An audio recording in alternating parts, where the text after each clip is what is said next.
그 1차장님은 12월 3일 날 비상계엄이 있는 날 한 20시경에 전화를 대통령이 전화가 올 테니까 전화 대기하라는 거 누구로부터 받았습니까? 처음에 대통령께서 전화를 하라고 하는 지시를 제 보좌관으로부터 받았습니다. 아, 전화를 대통령한테 하라고? 예, 그런 그럼 지시가 있었다. 아, 대통령께서 전화를 하라고 하신다라는 지시를 전달받았습니다. 그러면은 몇 시쯤 그걸 받았죠?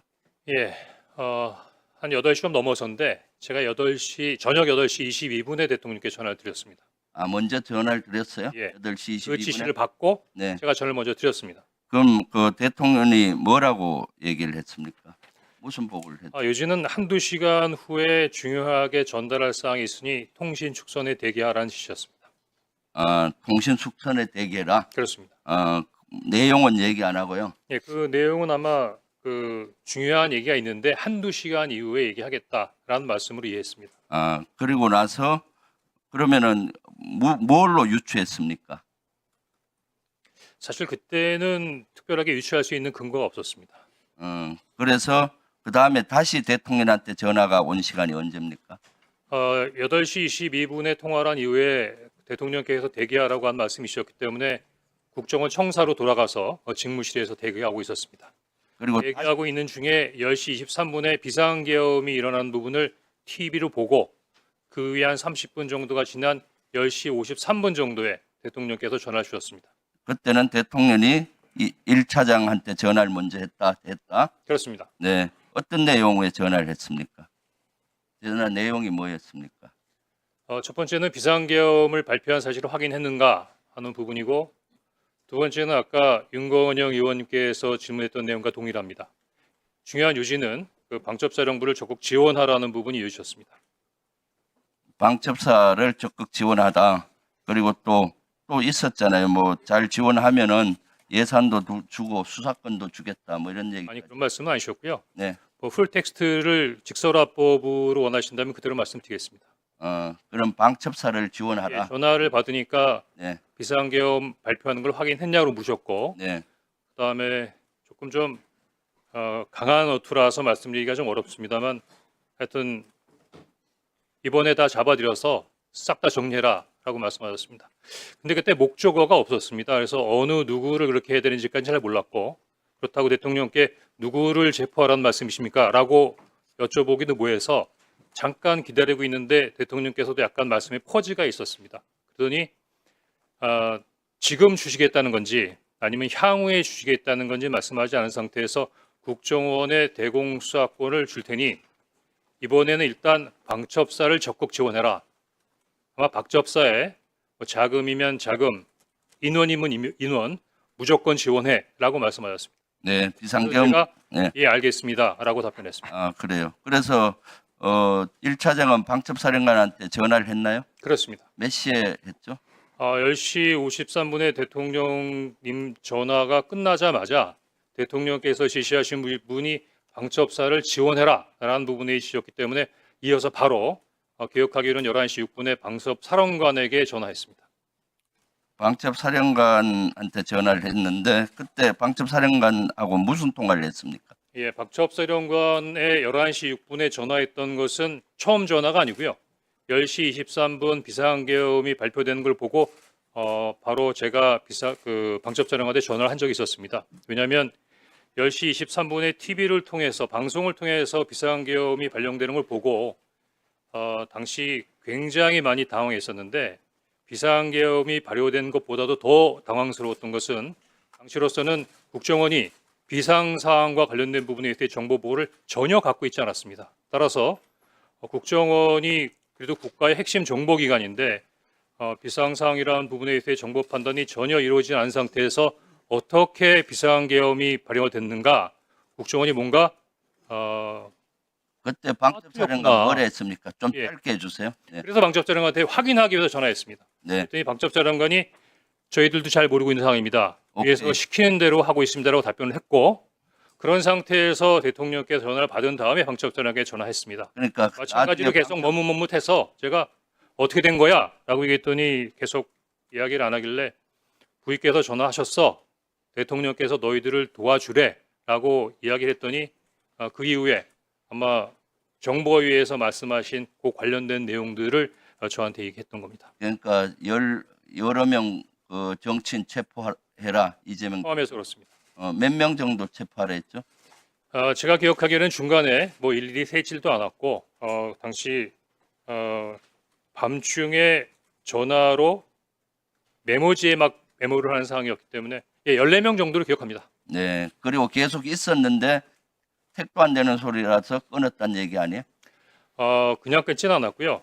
물론 뭐 속으로는 그런 생각을 했지만 대통령이 지시고 방첩사령관이 얘기하는 부분에 대해서 특별한 반응을 보일 수 없었고 마지막엔 그래 그래서 어떻게라고 물었습니다. 뜻은 너가 원하는 대로 한다면 그럼 어떻게 하면 좋아? 그랬더니 저에게 직접 전화 주십시오. 이렇게 얘기했고 알았어 하고 전화를 끊었습니다. 그래서 그것을 어떻게 조치했나요? 구체적으로 말씀해 주십시오. 조태용 원장한테 보고했을 거 아니에요? 그 내용을? 제가 지난 1년 넘게 우리 조태용 아니, 원장님을 지금 시간이 수시로 많지 않으니까 불렀습니다. 보고했죠? 예, 근데 원장님께서 저한테 보고를 받지 않았다라고 말씀하시고 계시기 때문에 제가 참 뭐라고 말씀드리기 좀 어려운데 몇 시에 보고했죠? 엄중한 자리인 만큼 네. 대통령으로부터 전화를 받았고 방첩사령관으로부터 엄중하고 민감한 사항에 대한 내용을 받은 것을 어떻게 데피티가 원장님께 보고드리지 않을 수가 있겠습니까? 또 지휘 개선으로도 잠깐만요. 시간이 없으니까 내가 질문하고 나머지 답변하세요. 그래서 조태용이 보고받고 그다음에 차장은 뭘 했고 국정원은 그다음 뭘 했고 그다음 조태용 원장이 그 사직서내라고 통보했잖아요. 그까지 좀 얘기. 원장님 송구합니다만 그냥 당시 제가 기억나는 대로 말씀드리겠습니다. 아마 국정원장께서는 하루에도 뭐 책 한두 권 정도의 정보 보고를 받으시고 워낙 많은 보고서를 받으시고 또 더구나 총리님께서도 말씀하셨지만 충격적인 사항이라 아마 당시 상황이 많이 헷갈릴 수 있으십니다. 더구나 제가 얘기한 부분이 굉장히 단편적이고 조태용 원장님께서 12월 6일 날그 기자회견 하셨던 것처럼 제가 대통령께서 정치인을 체포하라고 지시하셨습니다라고는 보고하지 않았습니다. 다만 그 정황상 관련된 보고를 드렸는데 10시 53분에 대통령으로부터 전화를 받고 11시 6분에 방첩사령관으로부터 어떤 내용인 줄 알게 됐습니다. 제가 방첩사령관에게 전화를 할 때는 우리 국정원이 놓쳤지만 아마 대통령께서 이렇게 싹 다 잡아드리라고까지 말씀하시는 거 보니까 국내에 장기 암약하던 간첩단 사건을 적발했나 보다. 그래서 아마 이렇게까지 긴급하게 진행돼야 된다고 생각하고 국정원에까지 지원을 요청한다고 추정했었습니다. 그런데 여인영 간첩사령관으로부터 체포 대상자 명단을 받아보는 순간에 이게 뭐가 잘못됐구나라고 전반적인 사항이 흐트러져서 이해하기 어려웠습니다. 더구나 11시 6분에 방첩사령관하고 통화한 다음에 11시 30분에는 그 원장님께서 지시하셔서 원장님 직무실에서 긴급 정무직 회의가 열립니다. 뭐 만약에 자리에 안 계셨다면 모르지만 방금 대통령으로 전화받고 방첩사령관으로 전화받은 내용을 11시 6분에 알고 있는데 11시 30분에 정무직 회의 때 바로 제 앞에 앉아 계셨거든요. 그거 어떻게 말씀 안 드릴 수가 있습니까? 네. 자, 정리하세요. 예. 다시 한번 말씀해 주십시오. 12월 5일 날 조태용 원장이 사직서 내라고 내야 되지 않겠냐. 근데 그 부분도 지금 그 국정원장님께서는 그 홍장원 차장이 정치적 중립 위반 의무를 위반했기 때문에 경질했다고 말씀하시는데 알았어요. 12월 5일 날 저한테 말씀하신 내용하고는 전혀 다릅니다. 네, 추가를 하십시오. 네. 자, 그러면 지금부터 잠시만 주목해 주시기 바랍니다. 제가 구독자분들을 위해서 선물 하나를 준비했는데요. 제가 항상 여러분들께 드리는 말씀이 있습니다. 뉴스만 평소에 잘 챙겨보셔도 돈이 되고 돈을 벌 수 있다라고 말씀을 드렸는데요. 여러분들은 여기 보시는 삼성전자 뉴스를 보고 어떤 생각이 드세요? 아니면 정치인들의 뉴스, 날씨 뉴스를 보고는 어떤 생각이 드시나요?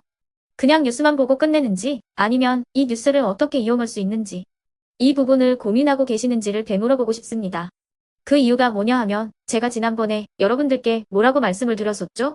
지금은 반도체 섹터를 눈여겨보셔야 한다고 말씀드렸습니다. 그리고 나서 이런 썸네일들 뉴스를 통해서 많이 보셨을 겁니다. 반도체 내용이 이슈가 됐을 때 부자들은 어떻게 생각한다? 반도체 관련주들은 뭐가 있는지, 어떤 종목이 가장 좋은지, 어디에 투자해야 돈이 몰리는지 자연스럽게 생각한다고 제가 말씀을 드렸죠. 그 이유가 뭐냐 하면 부자들이 봤을 때는 이슈가 곧 돈으로 이어지고 그 이슈가 나에게 돈을 벌어준다는 경험적 확신이 있기 때문에 부자들은 항상 이런 사회적 이슈를 관심 있게 챙겨본다고 제가 말씀을 드렸습니다. 이번에도 마찬가지인데요. 제가 지난번에 시청자분들과 함께하는 주식으로 수익 내기 이벤트를 진행했었죠. 당연히 100% 무료로 진행을 했었고요. 여기 보시면 아시겠지만 제가 지난번에도 구독이라고 보내주신 모든 시청자분들께 반도체 관련주 중에 가장 크게 급등할 딱 한 종목, 많은 종목도 아니라 한미반도체 한 종목을 여러분들께 추천드렸어요. 그러면서 여기 나와 있는 대로 정확히 얼마에 매수해야 하는지, 그리고 수익률이 어느 정도 나왔을 때 팔아야 하는지를 이런 부분들까지 여러분들에게 정확히 알려드렸었는데 지금 실제로 어떻게 되었다? 오른쪽을 보시면 아시겠지만 제가 지난번 문자 발송으로 이 한미 반도체를 소개해드리고 나서 실제로 이렇게 5배 이상 어마무시한 상승이 나왔습니다. 100만 원만 투자를 했어도 무려 500만 원이 넘는 수익금이 생긴 거죠. 그래서 당시에도 굉장히 많은 분들이 제가 드린 이 한미 반도체로 수익을 내실 수가 있으셨을 텐데요. 다시 한번 축하드린다고 말씀을 드리겠고 이번에도 마찬가지입니다. 앞으로도 2024년, 2025년 계속해서 기대해볼 섹터는 AI입니다. 그 중에서도 AI 반도체는 그 누구도 부정할 수 없는 미래성장 산업입니다. 그러면 우리가 어떻게 생각해 볼 수 있을까요? AI 반도체 종목 중에 앞으로 크게 대장 역할을 하면서 10배 이상 급등할 수 있는 템베고 종목을 지금부터 열심히 추적해야 한다는 겁니다. 큰 돈을 투자하지 않더라도 월급의 일부분 아주 소액이라도 이 종목을 모아가야 수백 %의 수익률을 손에 쥘 수 있는 것이죠. 지금 여러분이 보고 계시는 이 유튜브 또한 AI 반도체와 아주 밀접한 연관이 있고 반도체야말로 대한민국의 핵심 산업으로 앞으로 더더욱 시장은 성장할 수밖에 없습니다. 그렇기 때문에 제가 이번에도 뭘 보내드리고 있냐면 지난번과 똑같이 구독이라는 문자를 보내주시면 제가 AI 반도체 관련주 중에 앞으로 대장주 역할을 하면서 주가가 가장 크게 급등할 한 종목을 여러분들께 문자 발송으로 종목명과 사고 파는 시점을 모두 알려드릴 건데요. 그 문자를 받고 여러분들이 주식으로 돈 버는 연습을 한번 해보셨으면 좋겠고요. 혹시라도 나는 주식을 하지 않는다 하시는 분들은 주변에 주식하시는 지인분들에게 말씀을 해주셔도 되고요. 아니면 연세가 있으셔서 투자가 어렵다 하시는 분들은 이 종목을 자녀분들에게 한번 사봐라. 이걸로 한번 수익을 내봐라. 이렇게 조언을 해주실 수도 있는 거겠죠. 그래서 지금 이 영상을 보시는 시청자분들 중에 나도 이번 종목이 좀 궁금하다 하시는 분들은요. 누구나 상관없이 그리고 어느 시간대나 상관없이 부담 없이 010-2514-5930번으로 구독이라는 문자 보내주시면 제가 이번에도 똑같이 무료 추천 급등주 문자를 보내드리겠습니다. 이해되시겠죠? 제 번호 010-2514-5930번으로 구독이라는 문자 보내주시면 여러분들이 직접 이슈를 통해서 돈 버는 연습을 해보실 수가 있는 거고 제가 돈을 받는 것도 아니고 투자를 대신해 드리는 것도 아니기 때문에 부담 없이 신청해 주시면 되는 겁니다. 그리고 수익이 나면 저는 다른 것은 하나도 바라지 않습니다. 제 채널에 구독, 좋아요 한 번씩만 눌러주시라 이렇게 다시 한번 말씀을 드리겠습니다.